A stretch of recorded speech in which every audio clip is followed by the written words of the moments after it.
Hola, estimados alumnos, les saluda la profesora Sheila Barreto del curso de literatura. En esta ocasión, estoy muy contenta de poder acompañarlos en la semana 38 para poder desarrollar el tema del boom latinoamericano. Para ello, es necesario que recordemos un poco la semana anterior, la semana 37. En ella, nosotros abordamos la nueva narrativa. Se llamó así, nueva narrativa, a este proceso de modernización en la forma de narrar. Aparecieron algunos autores, seguro recordarás a Jorge Luis Borges, Juan Rulfo, Miguel Ángel Asturias, Alejo Carpentier, por ejemplo, que utilizaban técnicas novedosas, obviamente influenciadas por autores europeos y también, por supuesto, norteamericanos, pero que marcaban una diferencia con respecto a la narrativa que se venía trabajando en las primeras décadas del siglo XX. Una narrativa que era todavía bastante tradicional, que tenía técnicas del siglo pasado, del siglo XIX, técnicas realistas, las llamadas técnicas decimonónicas, el narrador omnisciente, la narración lineal, etcétera, que eran propias del llamado movimiento regionalismo, ¿sí?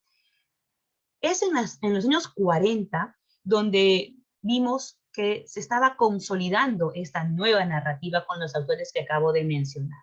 Y dentro de este periodo, de esta nueva narrativa, ya por los años 60, aparece una época de gran apogeo, todo un fenómeno editorial y literario, el cual se le conoce como el boom, que es lo que hoy día vamos a trabajar. No sin antes, alumnito, como a manera de introducción, mostrarte algunas imágenes que nos muestran un poco el panorama histórico, cultural en el que se desarrolla el boom hispanoamericano. Lo que ves aquí, en esta imagen, es el llamado, dice aquí, franquismo. Tú conoces de historia mucho más que yo, alumno. Sabes que tras estallar la Guerra Civil Española, en este periodo que duró desde 1936 hasta 1939, se dio lugar en España a un gobierno de carácter dictatorial. Es este gobierno de Francisco Franco, ¿no? A este es el que se le conoce como el franquismo y fue un gobierno que duró más de 30 años. ¿Sí? Y obviamente, como todo gobierno dictatorial, se caracterizó por ser totalmente autoritario, antiliberal, anticomunista, con ideas bastante conservadoras. Y justamente ese espíritu conservador es lo que lleva a esta dictadura a censurar muchas obras que de alguna manera puedan atentar contra este régimen dictatorial. Es así que muchas de las obras de estos autores hispanoamericanos que van a estar a los ojos del mundo, por ejemplo, no van a tener fácil acceso a España, porque va a haber todo un filtro, ¿no? Van a tener que primero verificar si alguna de estas obras o algunas partes de las obras pudiera atentar contra la moral, contra la religión o contra más bien contra la iglesia como institución, que atentara con ese espíritu conservador y en general que atentara contra ese régimen dictatorial. Era claramente un gobierno que estaba en contra de las libertades, ¿no? Entre ellas la libertad literaria, la libertad artística. Y una de las consecuencias la vemos para acá. Aquí tenemos a este autor, Federico García Lorca.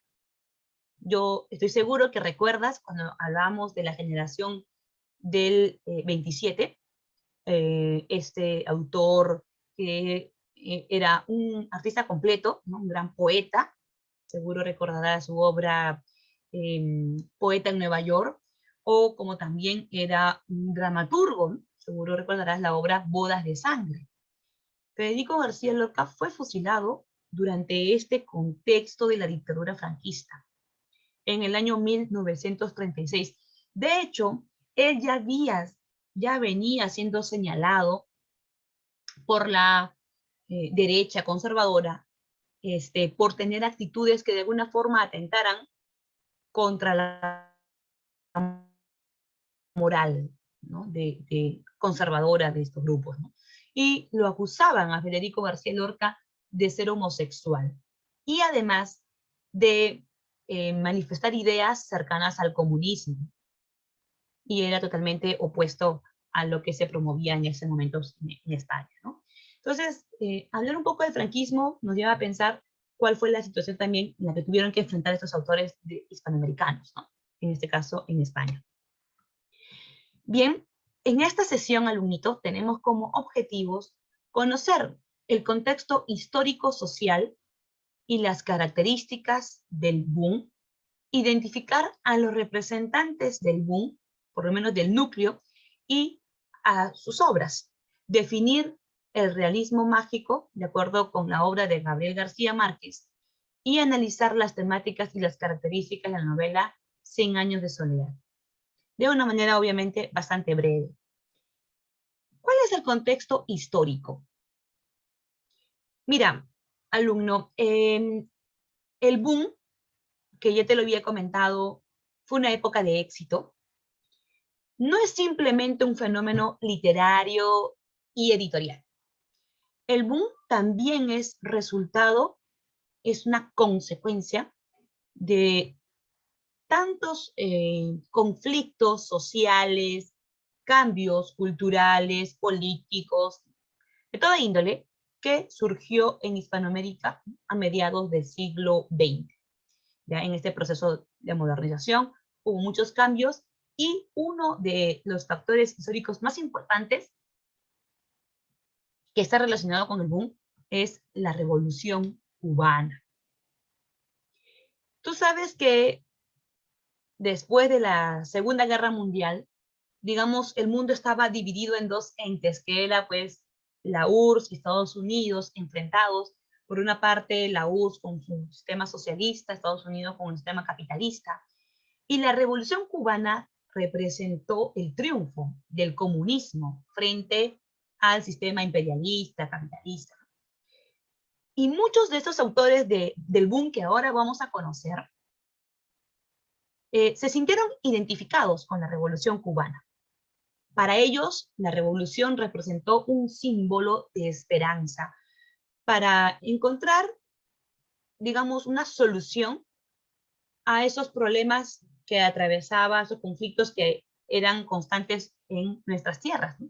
Hispanoamérica toda era una tierra donde primaba la desigualdad, la injusticia, la deshumanización, lleno de partidos dictatoriales. Entonces, la Revolución Cubana era la esperanza de un cambio, de ese cambio que tanto anhelaba mucha gente, en este caso la gente de letras, ¿no? Por ello, la Revolución Cubana es un factor importante dentro de este proceso de llamado boom, porque va a ser de alguna manera, nos va a permitir de alguna forma comprender el espíritu crítico que va a tener las novelas en este periodo. Y también el contexto de la modernización de los países latinoamericanos, ¿no? Hay crecimiento de las urbes, ¿no? Ciertas mejoras que se pueden apreciar, ¿no? Justamente Cuba, consciente de su papel, de su rol que va a tener dentro del devenir histórico de Hispanoamérica, Cuba promueve los ideales comunistas a través de esta institución llamada Casa de las Américas. Esta busca premiar a escritores que siguen esta línea, ¿no?, de pensamiento que busca una identidad propia de Hispanoamérica y va a patrocinar a una política cultural a escala continental, ¿no?, a todo nivel hispanoamericano. Fomenta premios en distintas categorías y la respectiva publicación. Entonces, vemos que hay un interés por los escritores latinoamericanos. Los ojos del mundo están puestos en autores hispanoamericanos, ¿sí? Por ejemplo, aquí juega un papel muy importante las editoriales. Una de ellas, por ejemplo, es La Seis Barral, una editorial española que busca de alguna manera hacer famosos, ¿no?, a estos autores hispanoamericanos. Ahí Carlos Barral, que es el fundador de esta editorial, hace hasta lo imposible para que las obras puedan ser introducidas en España. La industria editorial hispana otorgó su premio Biblioteca Breve a escritores hispanos, entre ellos, por ejemplo, a nuestro gran autor Mario Vargas Llosa, ¿no? La ciudad de los perros tiene toda una historia que lo vamos a ver en la próxima sesión. Pero, sin lugar a dudas, el papel de las editoriales es importante para que los escritores tengan ese éxito tan poco común en estos periodos, ¿no?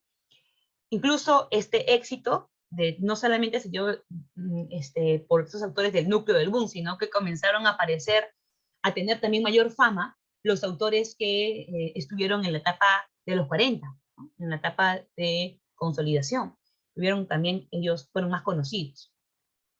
El Premio Fomentor de las Letras es un premio literario internacional. Por lo mismo, comienzan a traducir a escritores latinoamericanos a escala internacional, ¿sí? Es importante mencionar dentro de por qué se dio este auge, el papel de las traducciones también, ¿no? Porque las traducciones permiten la apertura de las obras a nivel mundial. Aquí, por ejemplo, se menciona a Gregory Rabassa. Él fue un traductor norteamericano y fue el máximo difusor de las obras de los autores del boom en Estados Unidos. O sea, los autores hispanoamericanos también eran vistos por los autores norteamericanos. Llamaban mucho la atención porque obviamente ellos tomaban técnicas novedosas que también eran influencias de autores hispanoamericanos, ¿no?, que ahora los vamos a mencionar. Así tenemos aquí la traducción de 100 años de soledad de Gabriel García Márquez. Y también es importante hablar de las revistas, ¿no?, una gran proliferación de revistas literarias que buscaban un debate, buscaban conversar y dar a conocer las obras de los autores hispanoamericanos. En este caso, por ejemplo, la revista Nuevo Mundo. El crítico uruguayo Emilio Rodríguez Monegal edita esta revista en París entre los años 66 y 68, años que coinciden con el auge de las letras hispanoamericanas, ¿no? Es todo un conjunto de elementos que permiten que estos autores tengan tanto éxito, ¿no? Y también el caso Padilla. En este caso, Herberto Padilla, un poeta cubano que fue de alguna forma silenciado, porque en un recital poético, él manifestó ideas subversivas, ideas en contra del gobierno comunista de Fidel Castro. Estaba en contra de la revolución. Esto le costó 38 días de prisión. Y lo que es peor es que después de ese periodo de prisión, tuvo que, frente a todo un público, autocorregirse, ¿no? Aceptar que lo que él hizo fue un error. Obviamente, alumno, comprenderás que para un artista negar su propia obra era una manera de humillarse, ¿no? La mayor humillación que puede tener un autor, ¿no? Como artista me refiero. Y este hecho marcó, sin duda alguna, una gran diferencia de la mirada que tenían muchos autores del boom de la Revolución Cubana, ¿no? Esto más bien causó un desencanto entre varios escritores del boom.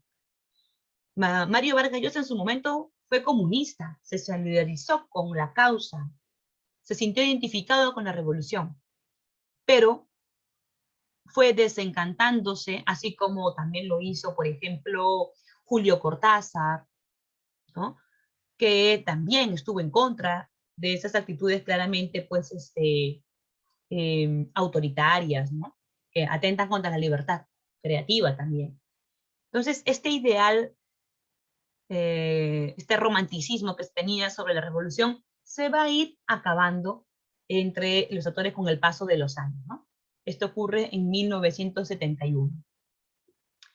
Bueno, el boom latinoamericano se define como un fenómeno literario y comercial que surgió entre la década del 60 y 70 del siglo XX y que consistió en el afloramiento de la narrativa latinoamericana apoyada por grandes editoriales, ¿no?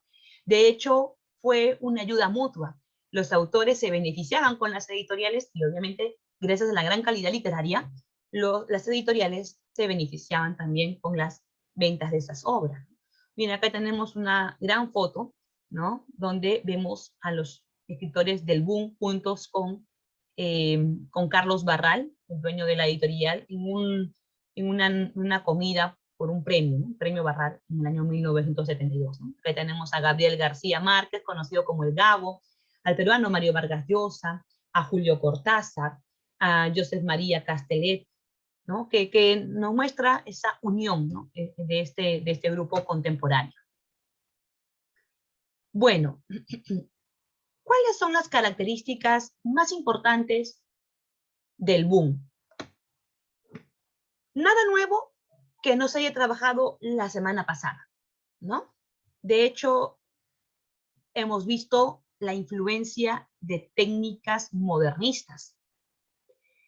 Se supera la narración tradicional y se emplea técnicas más modernas, como por ejemplo el monólogo interior, que es el libre discurrir de la conciencia, ¿no? El autor va a poner en conocimiento para que el lector acceda a la forma de pensar de los personajes.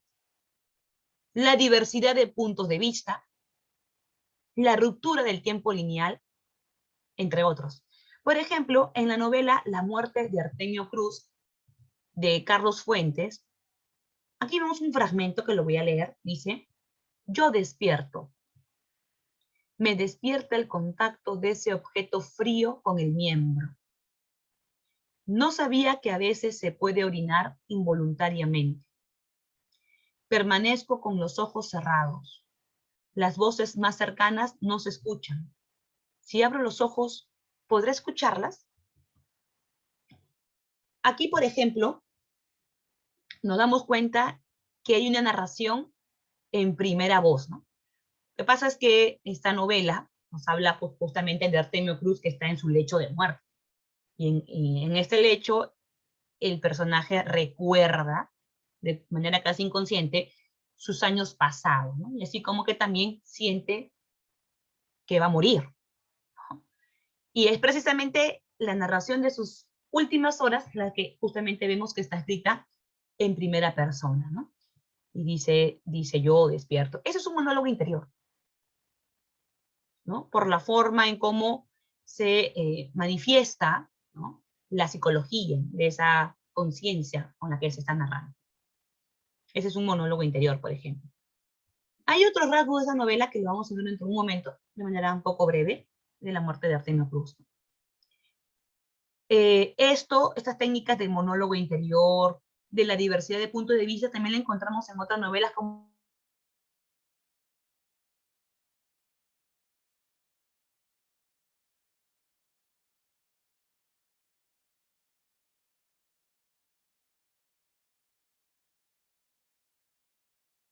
por ejemplo en La ciudad de los perros. Esta novela la vamos a analizar la próxima semana y vamos a dar con más detalle de las técnicas que se pueden apreciar. Otra de las técnicas es la participación activa del lector. De esto también se ha conversado en la clase anterior. Los autores consideran a los lectores no como entes pasivos, a los cuales van a tener que darle todos los detalles minuciosos, ¿no? Para que el lector pueda comprender todo y simplemente lo asimile y ya. Aquí las obras están escritas de una manera poco más compleja, donde para darle sentido, para darle coherencia a la historia, requiere se requiere de la participación del lector. El lector se vuelve un partícipe de la construcción del sentido global del texto. Seguro alguno por aquí de ustedes ha leído 100 años de soledad, que utiliza diversas técnicas que vuelven a esta obra una obra compleja. Desde la ruptura con el tiempo lineal, la ruptura del tiempo lineal, con la presencia de nombres que se repiten, hace que uno se confunda, ¿no? Hasta incluso la diversidad temática que existe, porque estas novelas son novelas totales, abordan diversas temáticas de la realidad, y obviamente pueden generar una especie de desencanto en el lector, por lo menos al inicio, ¿no? Va a requerir que el lector haga un esfuerzo adicional, ¿no? Se concentre, es más, algunos pueden tomar un lápiz, una hoja, ¿no? Para ir anotando las ideas y darle cierto sentido. Se requiere un lector que sea partícipe de la construcción del texto. Hay influencia de narradores vanguardistas. Claro, la nueva narrativa, en este caso el boom, es la asimilación de técnicas de otros autores, tanto norteamericanos como europeos, ¿no? Europeos como, por ejemplo, Frank Kafka, James Joyce, o norteamericanos como Faulkner, William Faulkner, Ernest Hemingway, Dos Pasos, etc. Sí, hay una influencia de estos autores. Ahora, algo importante, ¿no? Sí, el boom o la nueva narrativa recibe influencia de técnicas europeas, norteamericanas, estilo, etcétera, pero también tiene su aporte propio. Y eso es el realismo mágico. No solamente es incorporar técnicas extranjeras, sino que también hay un carácter propio, ¿no? En este periodo se da la profesionalización del escritor. A diferencia, por ejemplo, de los modernistas, ¿te acuerdas Rubén Darío? Él en sus cuentos, por ejemplo, criticaba la situación del artista, ¿no? Que se encontraba en una situación de marginación. El artista muere de hambre en ese sistema de consumo, donde se consume de todo menos arte.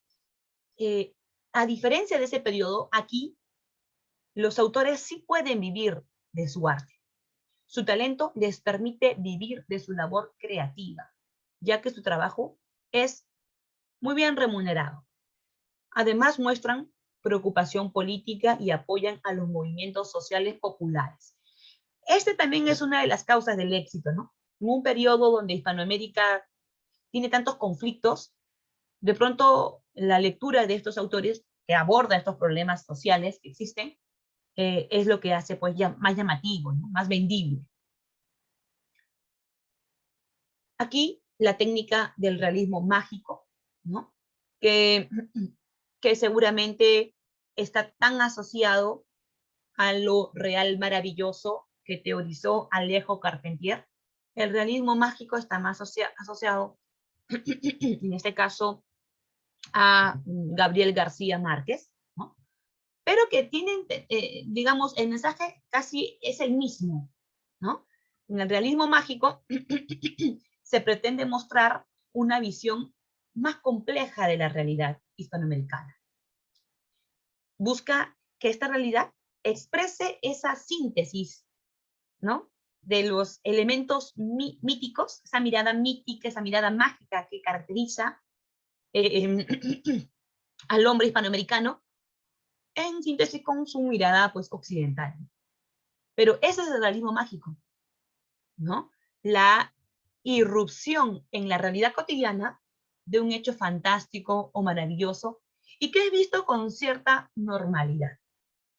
Por ejemplo, en 100 años de soledad era pues normal creer que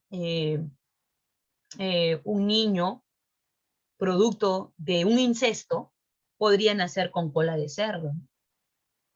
Obviamente que es parte de esa mirada mítica que corresponde a la idiosincrasia de Hispanoamérica. Muchas creencias están aquí presentes, ¿no? Y también lo hemos visto, por ejemplo, con Juan Rulfo, ¿no? En Pedro Páramo también hemos visto el realismo mágico. el hecho de creer que hay vida después de la muerte, o los fantasmas, etc. Este término, esta técnica, es lo que muestra una característica propia de Hispanoamérica. Otro rasgo del boom es la novela total. Se tiene una visión total del hombre. Las obras literarias van a abordar todos los niveles, todas las dimensiones en las que se puede desarrollar el ser humano. El nivel histórico, el nivel religioso, erótico, lo mítico, lo psicológico, lo político, todos los niveles. Son novelas que abordan muchos temas y se puede interpretar desde diversas aristas, ¿no? Un ejemplo de ellos es La ciudad de los perros, una novela que, si bien se contextualiza dentro de un colegio, pero en ese colegio, al conocer las historias de los alumnos, vemos que hay otros problemas sociales. Violencia, las familias desintegradas, el machismo imperante, ¿no? Entre otros factores, ¿no? Gabriel García Márquez igual, ¿no? Con 100 años de soledad, es una obra completa, una novela total, que aborda desde lo mítico, ¿no? Desde la creencia que pueden hacer el mismo con cola de cerdo, a lo histórico, ¿no? Las revoluciones que se presentaban en Colombia, lo mítico, lo religioso también. Vamos a ver varios elementos religiosos que se incorporan en esta obra, lo psicológico, entre otros. Y otro rasgo es la transculturación narrativa, ¿no? Vemos que se retoman tradiciones de la cultura latinoamericana y las narran con diversas técnicas modernas. Justamente es lo que da lugar al realismo mágico, ¿no? La historia hispanoamericana, con sus conflictos, con sus problemas, con su geografía, con sus costumbres, con su mirada mítica, pero expresada con técnicas que proceden de otros lugares, ¿no? De Europa, de Norteamérica. Eso es la llamada transculturación narrativa. ¿Cuáles son los autores más importantes del boom hispanoamericano? Aquí tenemos a Mario Vargas Llosa, este autor peruano, cuya obra, La ciudad de los perros, publicada en el año 1963, se considera que es la que da inicio a este llamado boom hispanoamericano, ¿sí? Según lo que nos corresponde, ¿no? Según el cronograma, en la próxima sesión vamos a poder dar un mayor detalle sobre este autor, ¿no? Sobre Mario Vargas Llosa. Este autor arequipeño manifiesta una temática de carácter autobiográfico. Para hablar de sus obras, tal vez sea interesante conocer también muchos aspectos de su vida, porque vamos a ver que muchas cosas que le ha pasado, le ha tocado vivir, están insertas en sus obras, en sus personajes. Y muchos aspectos de su vida la podemos anotar aquí, por ejemplo, ¿no? El pez en el agua, que es un libro de memorias. Podemos entender que definitivamente muchos de sus personajes están vinculados con él, ¿no? Como por ejemplo, en La ciudad de los perros hay un alumno llamado Alberto. Alberto Fernández, el poeta, ¿no? El que escribe cartas de amor, cartas eróticas, etcétera, historias eróticas. Él sería el alter ego de Mario Vargas Llosa, ¿no? Es él, ¿no? Es parte de lo que él ha vivido, ¿no? Tiene muchísimas obras, ¿no?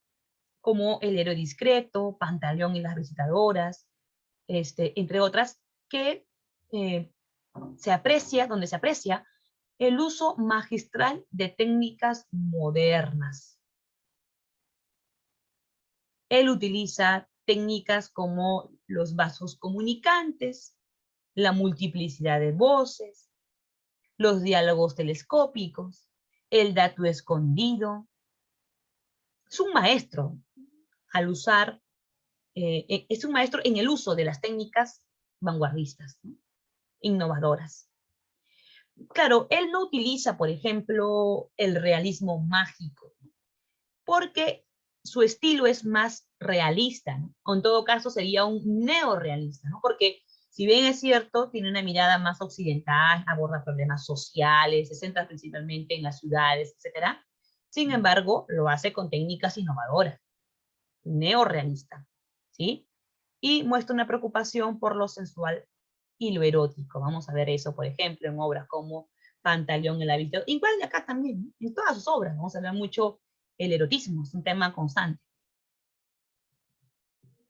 Y se le considera el arquitecto de la novela justamente por cómo él tiene una gran capacidad para estructurar la obra, ¿no? Experimentalismo en la estructura de la obra, aparentemente compleja. Como te dije hace un momento, el autor tiene la intención de innovar, poniendo la obra compleja para el lector. A un momento el lector va a tener que hacer un gran esfuerzo por comprender. Al inicio puede ser chocante incluso, pero luego, ¿no? Con un poco de paciencia puedes llegar a comprender, ¿no? Aquí vamos a ver un fragmento de La ciudad de los perros para poder explicar un poco acerca de una técnica, ¿no? Una característica. Dice, ahora vivo en Alcanfores, dijo Alberto. Estoy interno en el Leoncio Prado. Solo salgo los sábados. ¿En el colegio militar? Dijo el de la onda. ¿Qué hiciste para que te metieran ahí? Debe ser horrible. No tanto. Uno se acostumbra. Y no se pasa tan mal. Llegó el expreso. Estaba lleno. Quedaron de pie, cogidos del pasamano. Alberto pensó en la gente que encontraba los sábados en los autobuses de La Perla o los tranvías de Lima Callao. Corbatas chillonas, olor a transpiración y a suciedad. En el expreso se veían ropas limpias, rostros discretos, sonrisas. Si te das cuenta, todos los elementos que vemos en este pequeño fragmento, ¿no? En este diálogo, pequeño fragmento, vemos que el autor se centra principalmente en espacios urbanos, ¿no? Está describiendo espacios de Lima. Y eso es una muestra de que el autor pertenece al neorrealismo. ¿Tú te acuerdas? El movimiento realista se caracterizaba por abordar la problemática social dentro de espacios urbanos. Y esto es lo que sigue Mario Vargas Llosa, ¿no? Claro, con la diferencia de las diferentes técnicas que se pueden emplear, ¿no? Aquí tenemos a este autor argentino, perdón, llamado Julio Cortázar, considerado uno de los autores más innovadores y originales de su tiempo. Podríamos hablar de repente de muchos aspectos literarios con respecto a Julio Cortázar. O en todo caso podríamos especificar, en todo caso, la importancia que tuvo como novelista, ¿no? En lo que significó su novela dentro de la literatura latinoamericana, pues lo que hace es romper con los moldes tradicionales, los moldes clásicos. Y sus narraciones suelen escapar de la linealidad temporal, ¿no? El autor cultiva, desarrolla la narrativa, la crónica, la poesía y el ensayo de carácter social. Y estas suelen transitar entre lo real y lo fantástico, ¿no? Más bien diríamos que destaca en el cuento, por lo menos en un cuento fantástico, ¿no? Aquí vamos a leer un fragmento de La continuidad de los parques y también otros cuentos fantásticos como La isla al mediodía. Desarrolló la contranovela, perdón, o antinovela, aunque este vocablo es rechazado por Cortázar, pero que busca una mirada distinta de lo que suele ser la novela tradicional. Y nos habla acerca del lector cómplice. Altera el tiempo de la obra de acuerdo a su punto de vista. De alguna forma, lo que él hace es que el lector lo ayude, ¿no? En este caso al autor, a construir el sentido del texto, ¿no? El lector cómplice, el lector activo. Mira lo que tenemos en Rayuela. Voy a compartir contigo el inicio de Rayuela. Permíteme un segundo. Acá está. Ahí está. En Rayuela hay un tablero de dirección. Al inicio nos dicen, a su manera, este libro es muchos libros, pero sobre todo es 2 libros. El primero se deja leer en la forma corriente y termina en el capítulo 56, al pie del cual hay 3 vistosas estrellitas que equivalen a la palabra y. Por consiguiente, el lector prescindirá sin remordimientos de lo que sigue. Hasta ahí termina. El segundo se deja leer empezando por el capítulo 73 y siguiendo luego en el orden que se indica al pie de cada capítulo. En caso de confusión u olvido, bastará consultar con la lista siguiente, ¿no? Pues aquí lo que hace Julio Cortázar es dejar en las manos del lector la forma en cómo va a construir su texto. Le deja la opción para que él determine de qué manera va a leer esta información, ¿no? Esta historia. Entonces, de hecho, que estamos hablando aquí de lector cómplice, ¿no? Vamos a escuchar un fragmento, una entrevista breve, donde él nos habla acerca justamente de ese lector cómplice. A ver. ¿Qué puede decir sobre eso? Bueno, yo sigo creyendo que la literatura no es una actividad como esas calles en donde los automóviles solo pueden ir en un sentido, es decir, del escritor al lector. Me parece que en el siglo XIX el romanticismo tendió a considerar al creador como una especie de pequeño dios y a los lectores como los fieles que debían recibir el mensaje del pequeño dios. Esa es un poco la idea un tanto mesiánica que tenían hombres como Víctor Hugo o como Shelley. Nuestro tiempo ha visto destruirse, afortunadamente, muchas de esas ilusiones. Y a mí me parece que actualmente entre el autor y sus lectores hay, o en todo caso puede haber, una dialéctica, una dinámica muy fecunda. Entonces, en ese sentido, hay que tener cuidado con un malentendido. No se trata de escribir para ciertos lectores, porque entonces se puede caer fácilmente en un tipo de literatura didáctica que por lo menos a mí me es completamente ajena o extranjera. No, pero se trata de escribir con la suficiente apertura para que el lector esté ya un poco en el limbo de alguna manera, sea parte del libro, tenga una responsabilidad como lector en lo que está leyendo. Eso, usted sabe bien, usted lo acaba de citar, fue lo que yo traté de hacer en Rayuela. Fue a partir de ese momento en que me pareció que el lector que a mí me interesaba era el que yo llamé lector cómplice.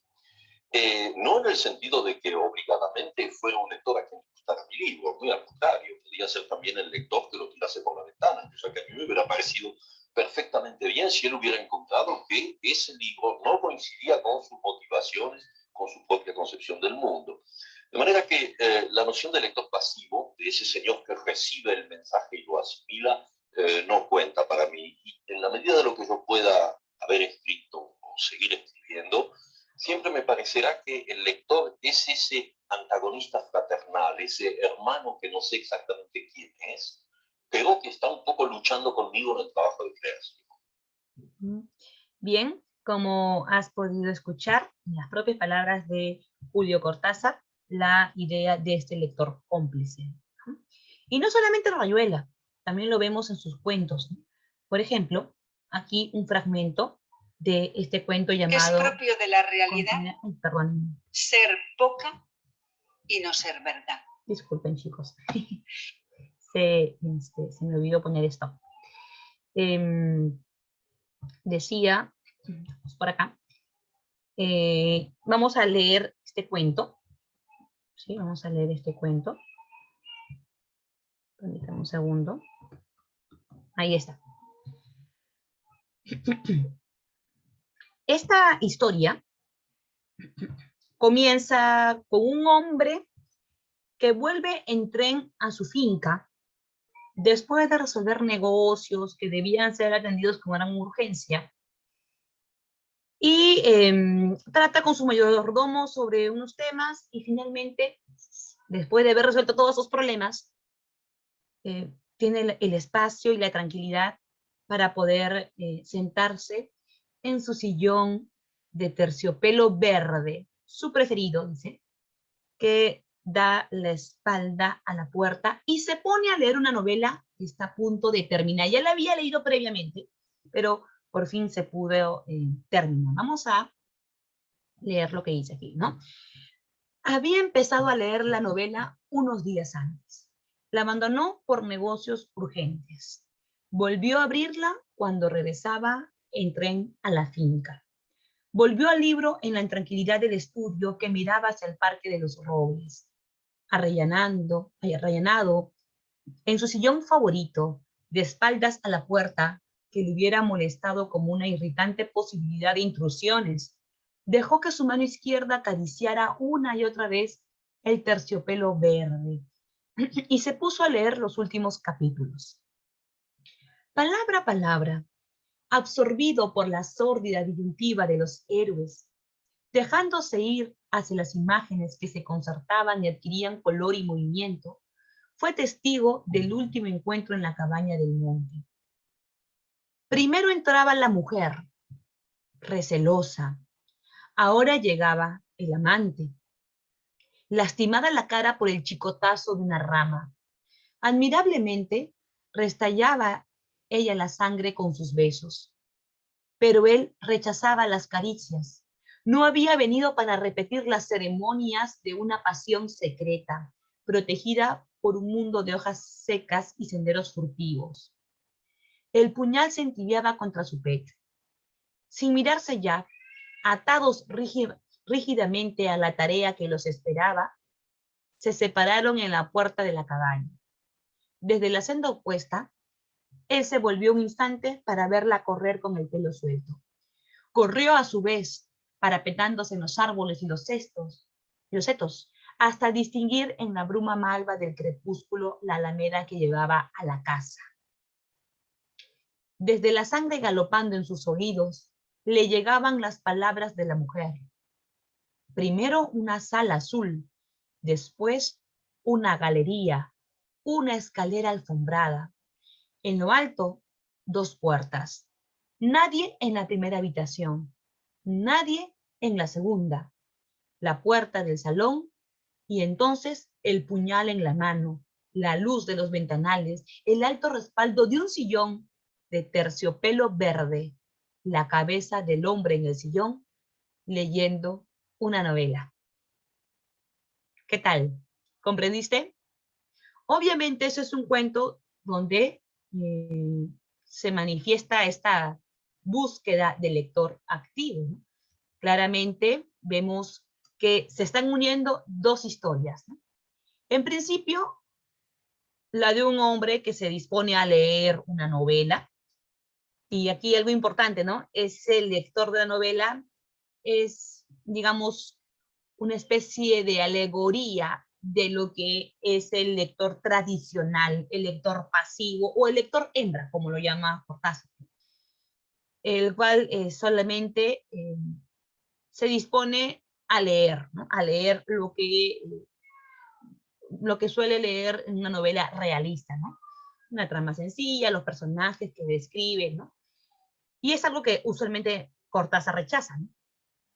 Pero esta historia del hombre que está leyendo, ¿no? La historia de dos amantes que planean el asesinato de un hombre, ¿no? Resulta que todo está tan bien planificado, ¿no? Porque dice, él escucha, una vez que se separan cada uno por su lado, los amantes, él escucha la voz de la mujer que le repite todos los detalles del lugar donde está dirigiéndose a matar a ese hombre, ¿no? Y de pronto coinciden los detalles de que el hombre al que iban a asesinar era el hombre que estaba leyendo la novela. Obviamente aquí es una manera de ir en contra de la forma tradicional de narración. Obviamente que vemos cómo una historia se inserta dentro de otra, no se une a la otra. Eso es lo interesante de este cuento de Julio Cortázar. Por otra parte, tenemos a usted, autor mexicano Carlos Fuentes, Él desarrolló la narrativa y el ensayo, utiliza como referencia en su novela La Revolución Mexicana. Y algo interesante del autor es que inserta el juego de los múltiples narradores. Inserta la primera, la segunda y la tercera persona. Una de sus obras es Aura, La región más transparente, o la que lo lleva a gran éxito, La muerte de Artemio Cruz.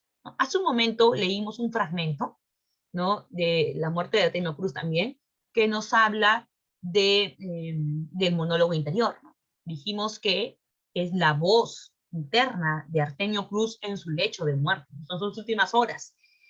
Y era, pues, yo despierto, me despierta el contacto de ese objeto frío con el mío. Ese es un monólogo interior, ¿ya? Pero en esta novela también se aprecia varias voces narrativas, ¿no? Vamos a verlo por acá, dice, tú ya no sabrás, no conocerás tu corazón abierto. Esta noche, tu corazón abierto, dicen, bisturí, bisturí. Yo sí lo escucho, yo que sigo sabiendo cuando tú ya no sabes, antes de que tú sepas. Yo que fui él, seré tú. Yo escucho en el fondo del cristal, detrás del espejo, al fondo, debajo, encima de ti y de él. Bisturí, te abren, te cauterizan, te abren las paredes abdominales. Infarto, infarto al mesenterio. Miran tus intestinos dilatados, de un rojo vivo, casi negro, dicen, repiten. Pulso, temperatura. Inútil, inútil. Los tres. Ese coágulo se desprende. Se desprenderá de la sangre negra. Correrá, se detendrá. Se detuvo. Tu silencio, tus ojos abiertos, sin vista, tus dedos helados, intacto, tus uñas negras, azules, tus quijadas temblorosas, Artemio Cruz. Nombre. Inútil. Corazón, masaje, inútil, ya no sabrás. Te traje adentro y moriré contigo. Los tres moriremos. Tú mueres. ¿Has muerto? Moriré. Obviamente que son técnicas novedosas, ¿no? Una forma distinta de narrar, incorporando diferentes voces narrativas. Yo, tú, él. Por otro lado, tenemos a este autor colombiano, Gabriel García Márquez, que fue el ganador del Premio Nobel de Literatura en el año 1982. Justamente Carlos Fuentes dijo que de recibir Gabriel García Márquez el Premio Nobel de Literatura, él sentía que también lo estaba ganando. Porque que Gabriel García Márquez ganara el premio era como que ganara todo el grupo, ¿no? Todo el grupo del boom. Así que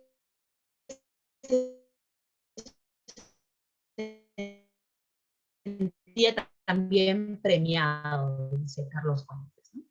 Es el mismo mágico. De hecho, ya otros autores, Rulfo, ya habían trabajado el realismo mágico, pero él es el que mejor lo ha desarrollado. Y eso lo podemos ver, por ejemplo, en su obra magistral, 100 años de soledad. Desde muy joven se dedicó al periodismo y ese lenguaje periodístico también lo emplea en sus obras porque narra en forma de crónica. Por ejemplo, hay una obra que se llama Crónica de una muerte anunciada, donde utiliza ese estilo también. Y además, también en el plano político, tuvo mucha amistad, mucha solidaridad, o se sentía identificado con Fidel Castro, ¿no? Y la revolución cubana.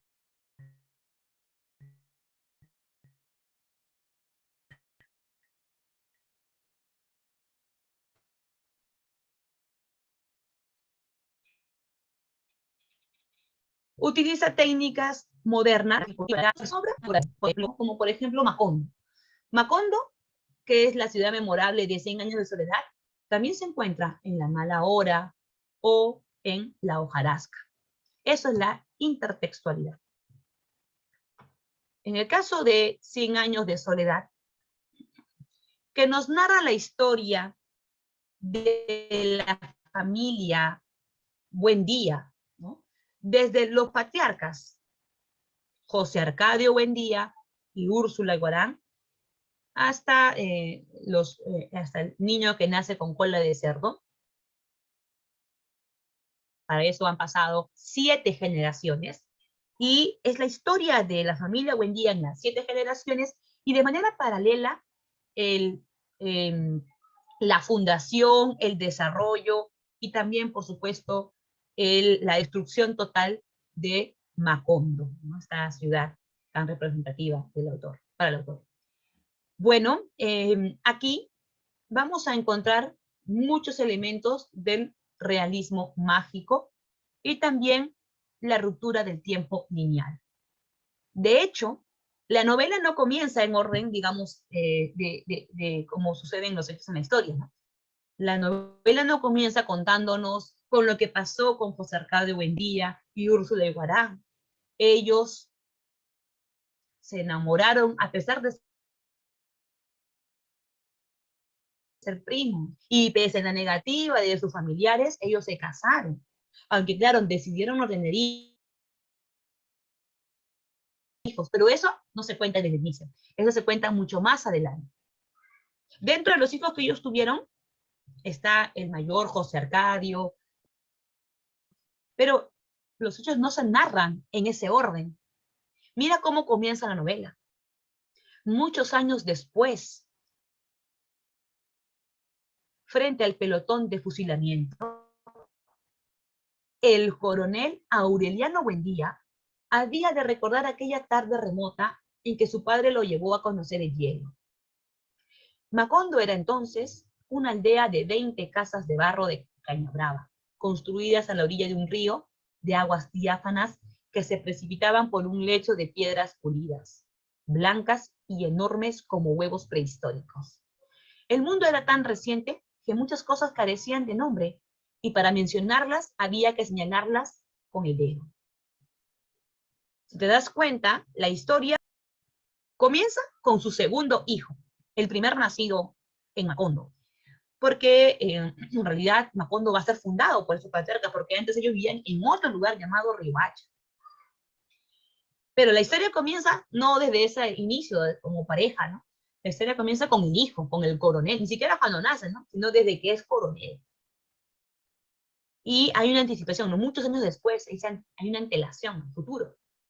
Y luego salta al pasado, porque en ese momento recuerda el inicio de Macondo, ¿no? Macondo era entonces una aldea, va a saltar al pasado.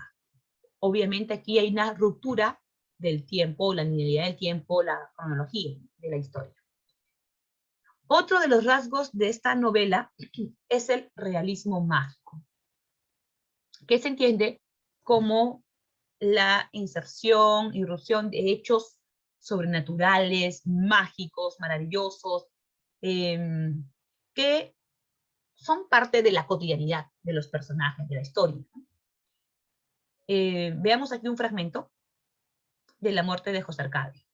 Dice, un hilo de sangre salió por debajo de la puerta, atravesó la sala, salió a la calle, siguió en un curso directo por los andenes desparejos, descendió escalinatas y subió pretiles, pasó de largo por la calle de los Turcos, dobló una esquina a la derecha y otra a la izquierda, volteó en ángulo recto frente a la casa de los Buendía, pasó por debajo de la puerta cerrada, atravesó la sala de visitas pegado a las paredes para no manchar los tapices, siguió por la otra sala, eludió en una curva amplia la mesa del comedor, avanzó por el corredor de las begonias y pasó sin ser visto por debajo de la silla de Amaranta, que daba una lección de aritmética a Aureliano José, y se metió por el granero y apareció en la cocina donde Úrsula se disponía a partir 36 huevos para el pan.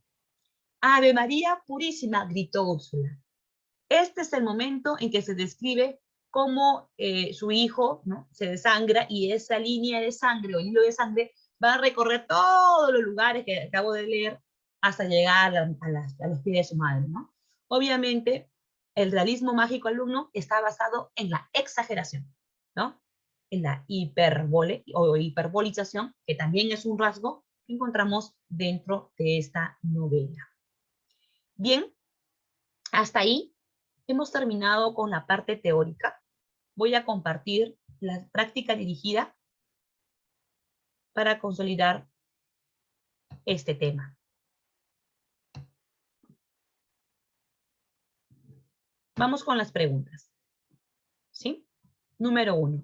Dice, ¿se entiende por boom latinoamericano el enorme éxito editorial que alcanzó la novela a comienzo de la década de... Básicamente por la aparición de ciertas obras que plantean y fueron influenciados por ciertos acontecimientos históricos, como, a ver, el boom es un éxito editorial, literario, ¿no? Comercial, que se da a comienzo de la década de ¿qué, alumno? ¿De los 50? ¿De los 60? ¿Los 40? ¿Los 60? Creo que la respuesta es clara, en los años 60, ¿no? Años 60 y 70. Así que tenemos dos alternativas, la letra B y la letra D. Básicamente por la aparición de ciertas obras que plantean. La letra B dice, una ruptura con las formas tradicionales del relato. Por supuesto, es nueva narrativa. Un alejamiento con la cultura latinoamericana. Ya sabemos, eso es totalmente contrario. Los narradores del boom, más bien, buscaron reflejar esa realidad hispanoamericana a través de la representación de conflictos sociales, como también a través del realismo mágico, ¿no? Así que la letra D queda totalmente descartada, ¿no? Y fueron influenciados por ciertos acontecimientos históricos como la Revolución Cubana. Desde luego, la clave es la letra B. ¿Sí? Vamos con la número 2. Marque la alternativa que completa correctamente el siguiente enunciado sobre las novelas de los escritores del boom latinoamericano. Para el desarrollo del relato, los autores emplean técnicas vanguardistas como A. El narrador omnisciente. No, alumno. Te acordarás que el narrador omnisciente es superado. El narrador omnisciente es propio de la narrativa tradicional. Y se opta más bien por una diversidad de voces, ¿no? El tiempo lineal no, al contrario, se rompe con ese tiempo lineal. Y se utiliza el flashback, la antelación de hechos, etc. La A queda totalmente descartada. Lo real maravilloso en la historia, eso sí, claro, es una técnica vanguardista. Lo real maravilloso y el uso de caligrama. Bien, el caligrama es una técnica vanguardista, pero es una técnica de la poesía. Acá me piden para el desarrollo del relato. El boom es de narradores. Caligrama no es técnica narrativa, es técnica poética, así que queda descartada. El flashback y la diversidad de puntos de vista, esa es la clave. El flashback es la interrupción del tiempo lineal mediante un hecho anterior que guarda relación con el presente. Es un salto al pasado, ¿no? Y la diversidad de puntos de vista, es decir, que presenta más de un narrador en la novela. Puede ser el omnisciente, el personaje, el narrador protagonista, etcétera, etcétera. ¿Sí? El monólogo, el relato lineal, no, aquí queda descartado, ¿no? El relato lineal no es ese rasgo, no es técnica vanguardista el relato lineal. La clave es la letra C. Vamos con la número 3.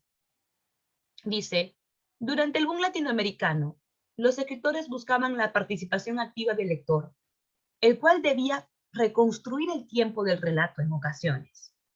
En la obra Rayuela, Julio Cortázar busca un lector que asuma una actitud polémica y crítica, al cual denominó, lo hemos escuchado en el video, lector cómplice. ¿De acuerdo? La clave es la letra C. El lector cómplice asume una actitud activa, crítica y polémica al tener múltiples opciones de lectura, ya que tiene la posibilidad de cambiar el tiempo o simplemente dejar de leer parte de la novela de acuerdo al autor. ¿Sí? Clave C. Vamos con la número 4. Las revistas Casa de las Américas y Siempre y los semanarios Primera Plana promovieron en los nuevos lectores y los críticos A. Un espíritu nacionalista en torno a los modelos culturales de España, un debate sobre la situación cultural y literaria de Latinoamérica, una historia sobre el sueño americano en el sistema capitalista de América de la época, el enfoque ideológico de la revolución cubana y mexicana en el siglo XVIII. ¿Qué función, qué papel tiene la proliferación de revistas? Obviamente la función era que buscaban un debate, promovían a estos autores hispanoamericanos. Juegan un papel importante en esta época del boom, ¿no? La publicación de diversas revistas y semanarios como Casa de las Américas, Siempre, Primera Plana, etcétera, posibilita a los lectores un amplio espacio de discusión y meditación sobre el horizonte cultural de Latinoamérica, ¿no? Acá, por ejemplo, una propaganda, ¿no? Biblioteca Casa de las Américas, discusión sobre la obra de autores más leídas de Latinoamérica. O sea, había una promoción de estos autores. 4, clave B. Vamos con la número 5.